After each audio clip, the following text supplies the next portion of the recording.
Liverpool, one game away from this. We'll see what happens to Manchester City against Leicester on Monday. Let's go back to the former Liverpool striker Robbie Fowler at St James's Park. How are your nerves?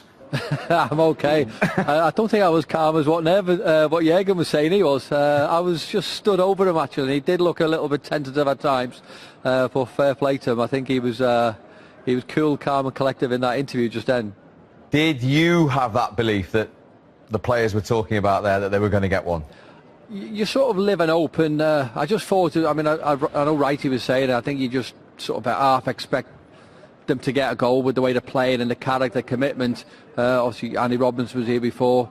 He is everything that Liverpool are at the minute. You know, he just, that will to win, that desire is incredible from him. So you sort of live and hope that, you know, that may be the case with Liverpool. But the longer the game was going, was just, I mean, it was difficult. And to be fair to Newcastle, I thought Newcastle were very, very good actually. They made it difficult for Liverpool. So, you know, it would turn into an unbelievable result for them. How special, Robbie, is this character and spirit that this group of players at Liverpool have developed to time and time again that get those type of goals? Well, this is where they are because of the character and the type of players they've got. You know, you talk about where they are this season. You know, Michael was saying before about, you know, being tired and, you know, they've had a lot of travelling. But I think when you're playing games like this, you know, you've got, you know, one game away from maybe winning the Premier League. You know, you're in the semi-final of a Champions League. So they're playing on adrenaline as well. So, I mean, the way they have been, certainly the past month when all the pressure is maybe on them because City keep getting results, I think you just take your hats off to them because I think they've just been unbelievable. And talking of City, we should mention them. I mean, they might have expected Liverpool to win this game anyway, but if they were watching it, they might have believed that Liverpool weren't going to score again and get a draw. Yeah, they could have been thinking that we win tomorrow. Well, sorry, Monday, and all of a sudden it's all over. So, yeah, I'm sure that they're shaking themselves down, thinking we've got plenty more to do, and they would have been disappointed with that because I think it was the first time whereby Liverpool weren't carving open their opponents. They weren't creating chances. It was almost like they're going to have to grind this out, try to win however they do, and it ended up being a set piece. But no, City will be looking at it thinking, what more do we have to do to win this title? As we all know, they're going to have to, well, they can't shake Liverpool off just yet. And if they do win this title, they'll go back to this game as one of many examples, right back to the 13th minute when Van Dijk scored. I mean, from then on, it was a great watch, wasn't it? Yeah, it was a fantastic game. And, you know, I was saying, like, we heard Jürgen Klopp say as well, you know, he wanted it to be calm, he wanted it to pass it around, to take the sting out of the game a bit. But you have to give credit to Newcastle to just keep going. I watched Newcastle against Brighton, and this is a totally different side now. Obviously, they're at home. It's the last game of the season, but they went all the way to the end in this game. I'm thinking at some stage, like, I was worried. That's why I asked Andy Robertson about it, because I was worried, thinking, surely it can't just end like this. Because I was thinking, this may be it now. This may be it for Liverpool. Rob, we heard from Trent Alexander-Arnold being very open there about the equaliser with the handball on the line. We've clarified that. Had the goal not gone in, he would have probably been sent off and a red card. So actually, some Liverpool fans are probably relieved that they did score. Well, it was. I think it's probably turned into the perfect day for Liverpool. I think you can't really afford to lose Trent because he's been great as well. So.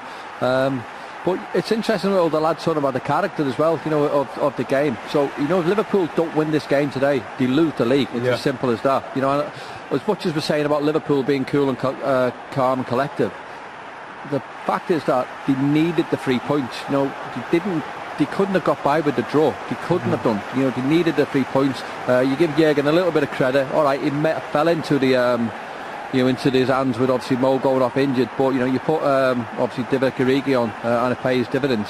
But you know, we keep saying it, but the character and the desire of this team is just incredible. Robbie, we spoke before the game about Daniel Sturridge and his potential contribution. He played some lovely balls actually. Me and Wrighty were observing him in the first half. He played some nice through balls. What did you think of his performance today? Yeah, look, it wasn't great, but look, he's part of a Liverpool team that have come to a tough place and got the 3 points, so, you know, he helped the team out. Look, we expect a little bit more because we expect the Daniel Sturridge of old, who's going to play on the shoulders, he's going to be dynamic, he's going to be this player that, you know, we've watched grow up. But obviously he's coming towards the twilight of his career, and he hasn't got the pace, he hasn't got the, you know, the mobility that he once had. And he maybe doesn't affect games as what we used to see in him in the past. But look, he he didn't do too bad today. You know, there's times when you're probably asking a little bit more from him. I think you can see sometimes Jürgen getting a little bit frustrated with, you know, some of his tentative running about and, you know, running into tackles. But look, he done okay, you know, and you know, the fact of the matter is he was involved in a great Liverpool win.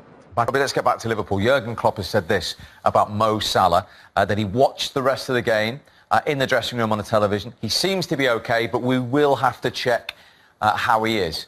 Now, obviously they play Barcelona on Tuesday, but in terms of the Premier League in 8 days' time, when it's going to the last day, you want him on the pitch?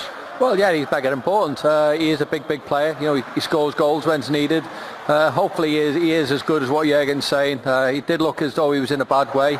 But, you know, obviously any time you get a bit of a knee to your head, you know, I mean, I hope he wasn't concussed, because that could mean him missing the rest of the season. So as long as he's fine, if Jurgen says he's fine, and, you know, fingers crossed he's okay for the big game midweek. But I think next week could be the more important one. Yeah.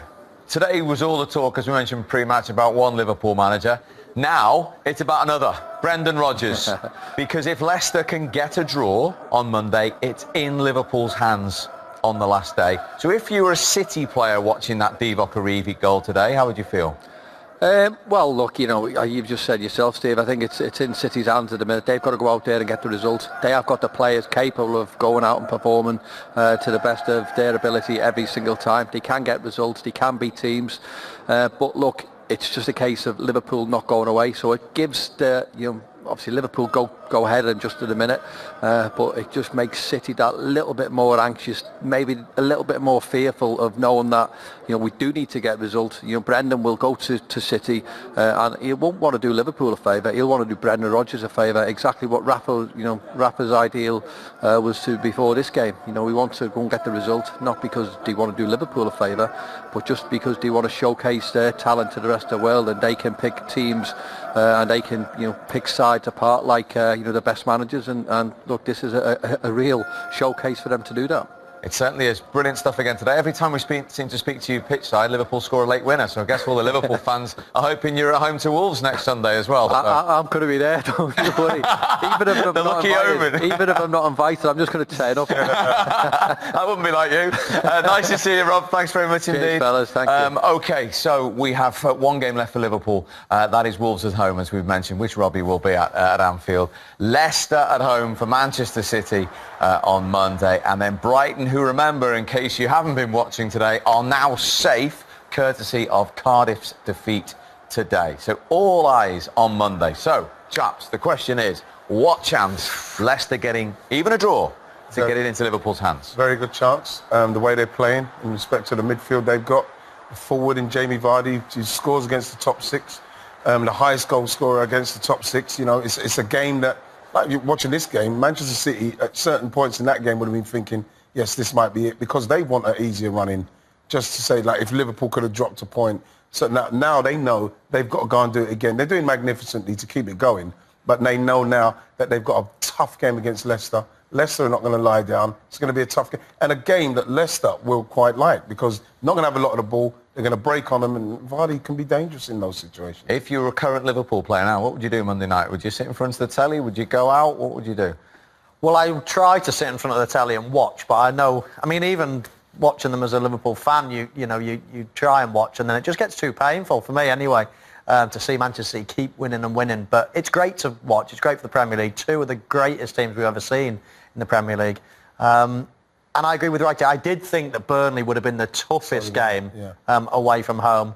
I thought they would win the last two, but I mean, they're going to beat Brighton. That's a guarantee. This is Liverpool's only chink of light, is Leicester to do them a favour. Yeah. We shall see. Gentlemen, thank you for your company all day on yet another incredible day in the Premier League. And the race to get your hands on this is as enthralling as it's ever been. But it was eventful at all ends of the table on this Premier League Saturday. See you soon.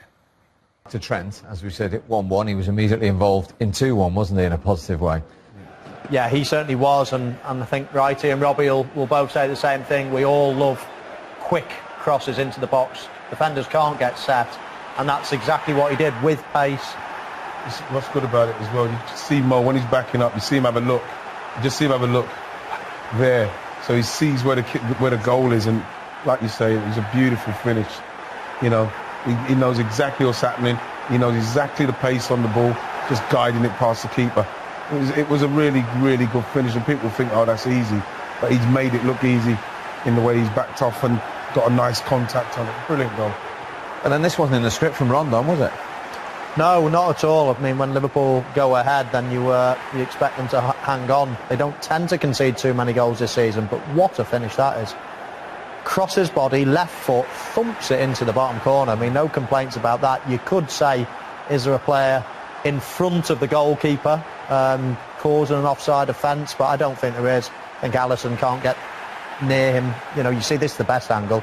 I'm sure Alisson can see the ball there, and I think it's a perfectly good goal. Super goal. And I want to ask you this about Origi, Wrighty. When you don't get too much minutes as a striker, how difficult is it to come on and affect the game, which he's done on numerous occasions this season? Well, to be honest, you're looking at the kind of way he is affecting the game, and he's in there hoping that he might be getting on the end of things. It's the same as the Everton. He took a chance and got himself in there because he's in and around the area. He's the kind of person that can come on and be a hero. He's done it twice now for Liverpool because he's gone in there off of a great ball from Shaqiri. Let's not get that wrong. And he's in the right place to be. And that's what the manager's put him on there to do. That's what he's put him on there to do.